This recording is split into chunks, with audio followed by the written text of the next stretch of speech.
آخری چیز ہے، اس کے بعد اگر آنکھ نہیں کھلتی کسی انسان کی تو میں نہیں سمجھتا کہ وہ اپنے گرد اس نے جو یہ فلا تزکوا انفسکم، اس نے جو اپنے گرد تزکیہ نفس کا ایک مصنوعی حالہ بنا لیا ہے، کبھی بھی وہ اس حالے سے نکل سکے گا اگر اس حدیث سے بھی آنکھ نہ کھلی۔ اور وہ حدیث کیا ہے؟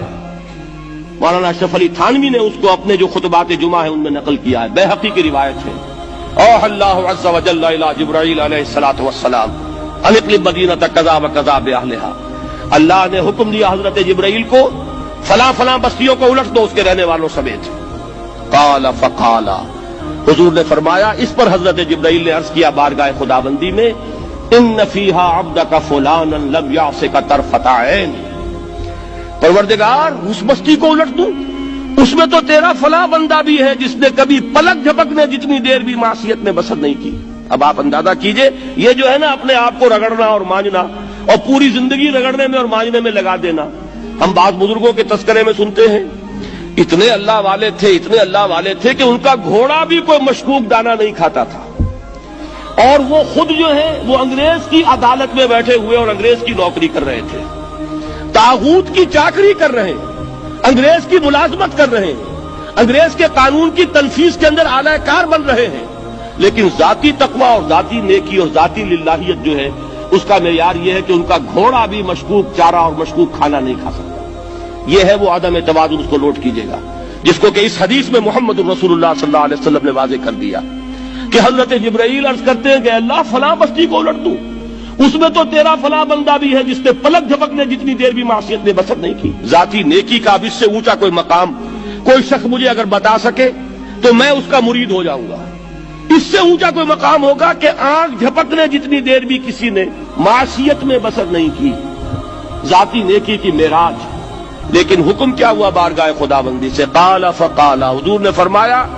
اللہ تعالیٰ نے حکم دیا جبرائیل کو، اقلب علیہ وعلیہ، الٹو اس بستی کو، پہلے اس بدبخت پر پھر دوسروں پر۔ کیوں؟ فإن وجهه لم يتمعر في ساعة قط، اس لیے کہ اس کا چہرہ کبھی میری غیرت میں سرخ نہیں ہوا، اس چہرے کا رنگ نہیں بدلا۔ بے غیرت انسان، بدیاں پھیلتی رہیں، میرے دین کو روندا جاتا رہا، میری شریعت کی دھجیاں بگڑتی رہیں، عوامر کا مذاق اڑایا جاتا رہا، نواہی کے لیے دنیا کے اندر جن چیزوں سے میں نے روکا اس کے لیے فلسفے تراشے گئے، اور یہ لگا رہا مست رکھو ذکر و فکر صبح گاہی میں اسے، یہ سوائے ذاتی اپنے اس اصلاح کے اور ذاتی تقویٰ کے اور ذاتی نیکی کے اور ذاتی عبادت گزاری کے یہ میدان میں نہیں آیا، اس کا خون نہیں کھولا کبھی، اس کے چہرے کا رنگ متغیر نہیں ہوا، لہذا یہ دوہرا مجرم ہے۔ یہ ہے وہ تصور جو یہاں پر نوٹ کیجئے۔ ہاں، اس کے یہ معنی بھی نہیں ہے کہ نماز بھی نہیں پڑھ رہے، روزہ بھی نہیں رکھ رہے، اقامت دین کے کارکن ہیں، فرض نماز آ گئی ہے وہ چلی جا رہی ہے، جماعت کا کوئی اہتمام نہیں ہے۔ اب یہ دو انتہائیں ہیں، ایک انتہا یہ کہ وہ تزکیہ نفس جو ہے اسی میں وہ رگڑنے اور مانجنے کا عمل جاری ہے، ایک یہ کہ اس کا سرے سے کوئی تعلق ہی نہیں، اپنی ذات سے بحث ہی نہیں۔ وہ کیفیت وہ ہو گئی ہے جو یہود کی آئی ہے قرآن مجید میں کہ تأمرون الناس بالبر وتنسون انفسکم وانتم تتلون الکتاب، کیا تم لوگوں کو نیکی کا حکم دیتے اور اپنے آپ کو بھول جاتے ہو؟ یہ دوسری انتہا ہے۔ پھر وہی بات عرض کروں گا، وہی بال سے زیادہ باریک اور تلوار کی دھار سے زیادہ تیز راستہ ہے جس پہ چلنا ہوگا کہ نہ یہ ہو کہ وہ مبالغہ ہو رہا ہو،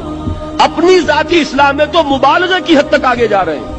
اور دوسرے یہ کہ اپنے دین کی تبلیغ و اشاعت، اقامت دین کی جدوجہد، اس کا کھانا ہی نہیں کھولا زندگی میں، وہ کھاتا ہی نہیں کھلا ہے۔ یہ ایک انتہا ہے۔ دوسری انتہا یہ ہے کہ انسان یہ سمجھے اپنے آپ کو کہ میں تو مجاہد فی سبیل اللہ اور دین کا کارکن اور دین کا میں اللہ کے دین کو قائم کرنے کی جدوجہد کرنے والا ہوں، جبکہ حال یہ ہے